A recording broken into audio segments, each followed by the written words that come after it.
మొట్టమొదటిసారిగా మద్రాసు రాష్ట్రంలో కలిసి ఉన్నటువంటి ఆంధ్రప్రదేశ్ రాష్ట్రాన్ని మద్రాసీలుగా పిలువబడుతున్నటువంటి మనల్ని మనకు ఒక ప్రత్యేక రాష్ట్రం కావాలని చెప్పి మొట్టమొదటి నినాదాన్ని అందుకొని ఆమరణ నిరాహార దీక్ష చేసి ఆంధ్ర రాష్ట్రాన్ని సాధించి పెట్టినటువంటి మహనీయుడు పొట్టి శ్రీరాములు గారిని ఈరోజు స్మరించుకుంటా ఉన్నాం. ఎందుకంటే మొట్టమొదట ఆంధ్ర రాష్ట్రం అవతరించినటువంటి రోజు ఈరోజు. తర్వాత కాలానుగుణంగా అనేక మార్పులు జరిగినాయి. ఆంధ్రప్రదేశ్ అవతరణ జరిగింది. మళ్ళా ఆంధ్రప్రదేశ్ రాష్ట్రం విచ్ఛిన్నకరమైన పరిస్థితులు ఏ విధంగా వచ్చినాయో మీరందరూ చూశారు. మళ్ళా విచ్ఛిన్నం అవటం, ఆంధ్రప్రదేశ్ మళ్ళా విభజన జరిగిపోవటం, అనేక ఇబ్బందుల్లో మరి ఈ రాష్ట్రంలో 7 సంవత్సరాల క్రితం చంద్రబాబు నాయుడు గారిని విడిపోయిన ఆంధ్రప్రదేశ్ రాష్ట్రానికి ఈ రాష్ట్రాన్ని మళ్ళా అభివృద్ధి పదవిలో ముందుకు తీసుకెళ్లాలన్నా, ఇక్కడ ప్రజల యొక్క సంక్షేమాన్ని జాగ్రత్తగా చూడాలన్నా అనుభవించినటువంటి నాయకుడు కావాలని ఆ రోజు ప్రజలు చంద్రబాబు నాయుడు గారికి అధికారాన్ని ఇచ్చిన పరిస్థితి మనందరం చూసాం. ఇవాళ మళ్ళా మన రాష్ట్రంలో 2.5 సంవత్సరాల క్రితం అధికారంలోకి వచ్చినటువంటి జగన్మోహన్ రెడ్డి ఏం చేస్తా ఉన్నాడో ఇలా గమనిస్తా ఉన్నాం. ఈరోజు మరొక్కసారి పొట్టి శ్రీరాములు గారి త్యాగాల్ని మనందరం కూడా ఇలా గుర్తు చేసుకోవాల్సిన అవసరం ఉంది, స్మరించుకోవాల్సిన అవసరం ఉంది. ఆయన చూపించినటువంటి బాటలో మరొకసారి ఉద్యమాన్ని నడిపించాల్సిన బాధ్యత ఈరోజు మరొకసారి ఆంధ్రప్రదేశ్ రాష్ట్ర ప్రజల మీద పడింది. ఎందుకంటే ఆంధ్రప్రదేశ్ విడిపోయిన తర్వాత ఆంధ్రప్రదేశ్ రాజధాని ఎక్కడ ఉండాలనే అంశంలో మరి అనేక రకాల చర్చలు జరిగి ఈ రాష్ట్రానికి చిత్తూరు నుంచి శ్రీకాకుళం దాకా మధ్యస్థంగా ఉన్నటువంటి విజయవాడ ప్రాంతంలో మనం రాజధాని నిర్మాణం చేసుకోవాలని చెప్పి ఆ రోజు తలంచాం. దానికి ప్రతిపక్ష నాయకుడిగా ఉన్నటువంటి జగన్మోహన్ రెడ్డి సంపూర్ణంగా సహకరిస్తానని చెప్పి చెప్పాడు, స్వాగతిస్తున్నానని చెప్పి అసెంబ్లీ సాక్షిగా చెప్పినటువంటి పరిస్థితి.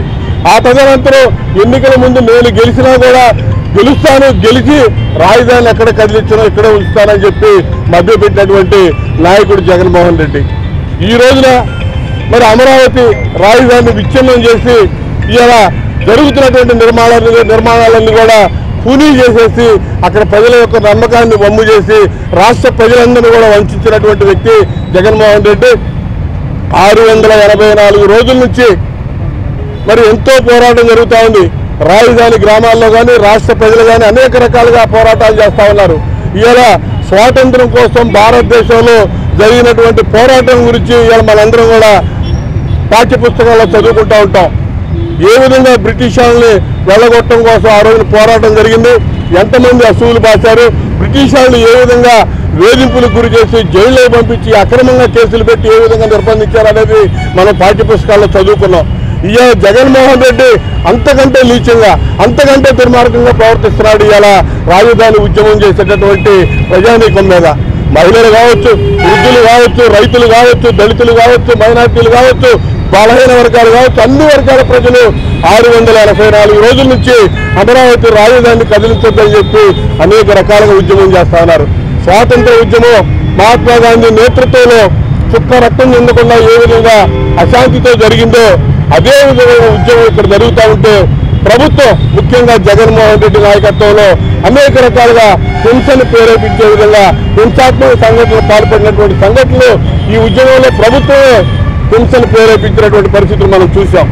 ఇలా స్టేట్ స్పాన్సర్ టెర్రరిజం, ప్రభుత్వమే టెర్రరిజాన్ని ఏ విధంగా ప్రోత్సహిస్తుందనే దాని మీద ఈ రాష్ట్రాన్ని స్పష్టంగా చూడొచ్చు. జగన్మోహన్ రెడ్డి ప్రభుత్వం ఈ యొక్క ఏర్పాటువాదాలు కానీ ఈ టెర్రరిజాన్ని కానీ ప్రోత్సహించి అనేక రకాలుగా మరి ఈ ఉద్యమాలను అణచడానికి అక్కడ అక్రమ కేసులు పెట్టారు, నిర్బంధాలు పెట్టారు, మహిళలను వృద్ధులను చూడకుండా లాఠీ చార్జ్ చేశారు. ఎన్ని రకాలుగా వాళ్ళు ఇబ్బందులు పెట్టినా కూడా మొక్కవోని ధైర్యంతో ఉద్యమం ముందుకెళ్తా ఉంది. ఈ ఆంధ్రప్రదేశ్ రాష్ట్రానికి మరి జీవనాడిగా ఉండాల్సినటువంటి అమరావతిని విచ్ఛిన్నం చేసినటువంటి ఈ జగన్మోహన్ రెడ్డి చర్యల్ని రాష్ట్ర వ్యాప్తంగా తీసుకెళ్ళడానికి అక్కడ ప్రజానీకం ఇక్కడ న్యాయస్థానం దగ్గర నుంచి దేవస్థానం దాకా మహాపాదయాత్ర తలపెడితే దాన్ని కూడా అనేక రకాల అడ్డంకులు సృష్టించడానికి ప్రభుత్వం ప్రయత్నం చేసింది. చివరికి న్యాయస్థానాలు ఇన్వాల్వ్ అయ్యి ఇవాళ కొన్ని షరతులతో మహాపాదయాత్రకు అనుమతి ఇవ్వడం జరిగింది. ఇవాళ దాన్ని కూడా ఏ విధంగా చెడగొట్టాలని చెప్పి ప్రభుత్వం అనేక రకాలుగా కుట్రలు పన్నుతూ ఉంది. మొదటి నుంచి కూడా అంతే చేశారు. అక్కడ పోరాటం చేస్తున్నటువంటి దళితుల మీదే అట్రాసిటీ యాక్ట్లు పెట్టి జైల్లోకి పంపించారు. మహిళలను చూడకుండా వాళ్ళ లాఠీచార్జ్ చేసి అక్రమంగా కేసులు పెట్టారు. దాదాపు 100 కేసులు, 1000 మంది మీద, ప్రజానీకం మీద కేసులు పెట్టినటువంటి పరిస్థితి. 34,000 ఎకరాలు రైతాంగం వాళ్ళ యొక్క భూముల్ని రాష్ట్ర ఏర్పాటుకి, రాష్ట్ర రాజధానికి భూములు ఇచ్చి ఇలా త్యాగాలు చేసి వాళ్ళు పోరాటం చేస్తూ ఉంటే వాళ్ళని అవహేళనగా అవమానిస్తూ ముందుకెళ్తున్నటువంటి ఈ ప్రభుత్వం యొక్క దుశ్చర్యని రాష్ట్రం అంతా ఎండగట్టాల్సిన అవసరం ఉంది.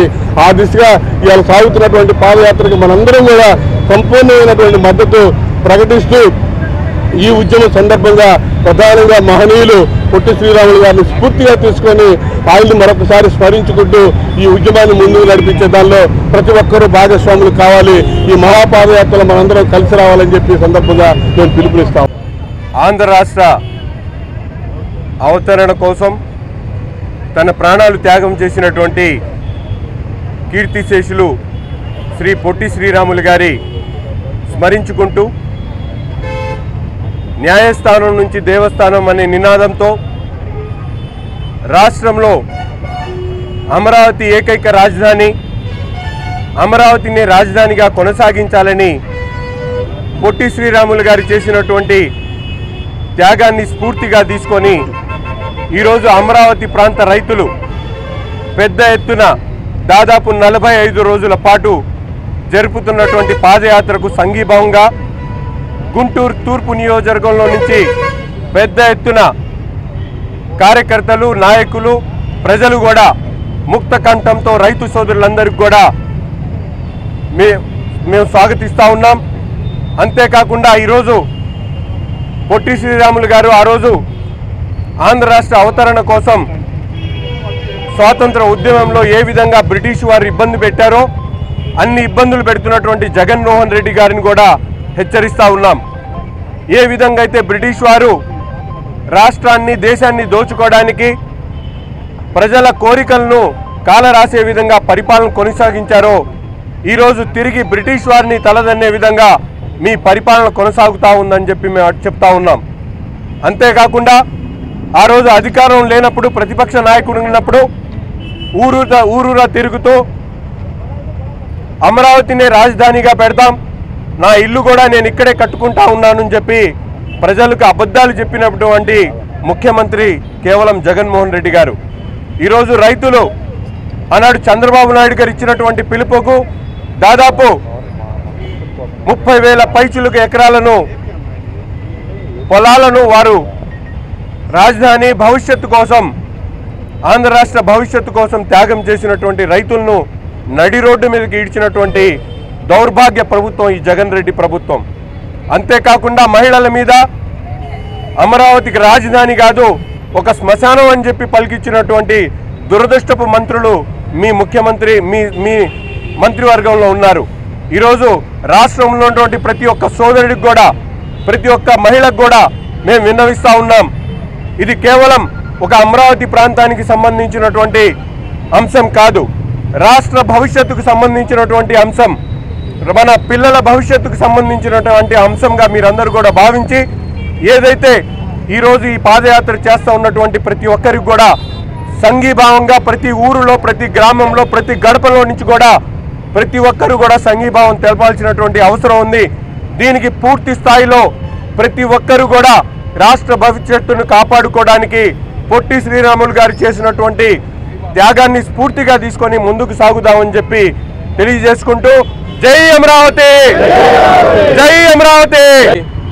త్యాగం వల్లే తెలుగు రాష్ట్రం, తెలుగు ప్రజలు భారతదేశంలో, ప్రపంచ దేశాల్లో కూడా ఖ్యాతినర్జించిన సందర్భం ఉంది.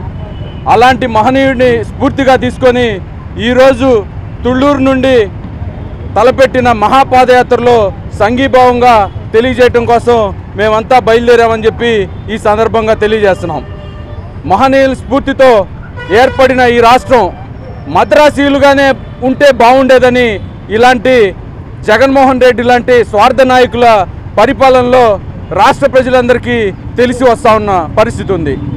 ఈ పాదయాత్రకి పల్లె పల్లె నుండి, పట్టణాల నుండి రాష్ట్ర వ్యాప్తంగా అందరూ సంఘీభావం తెలియజేయాలని చెప్పి ఈ